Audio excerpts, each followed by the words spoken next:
Manju Warrier നായികയായ Karimkunnam sixers എന്ന super hit ചിത്രത്തിനു ശേഷം സംവിധായകൻ ദീപു കരുണാകരൻ ഒരുക്കിയ മിസ്റ്റർ ആൻഡ് മിസ്സിസ് ബാച്ചിലർ എന്ന ചിത്രത്തിന്റെ ഫസ്റ്റ് ലുക്ക് റിലീസ് ചെയ്തു.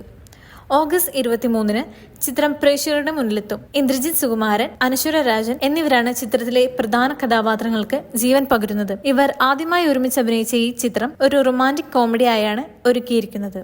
രാഹുൽ മാധവ്, ദീപു കരുണാകരൻ, സോഹൻ സിനുലാൽ, ബിജു പാപ്പൻ എന്നിവരും വേഷമിട്ട ഈ ചിത്രം നിർമ്മിച്ചിരിക്കുന്നത് ഹൈലൈൻ പിക്ചേഴ്സിന്റെ ബാനറിൽ പ്രകാശ് ഹൈലൈൻ ആണ്. അർജുൻ ടി സത്യൻ രചിച്ചിരിക്കുന്ന ഈ ചിത്രത്തിന് ക്യാമറ ചെയ്തിരിക്കുന്നത് പ്രദീപ് നായർ, എഡിറ്റിംഗ് സോബിൻ കെ സോമൻ, കലാസംവിധാനം സാബുറാം, സംഗീതം PS ജയഹരി, വസ്ത്രാലങ്കാരം Boosy Baby John, production controller S Murugan, executive producer Babu R, post production director Sarath Vinayak, chief associate Samji M Antony, associate director Sreeraj Rajasekharan, makeup Baiju Sasikala, PRO Sabari എന്നിവരുമാണ്.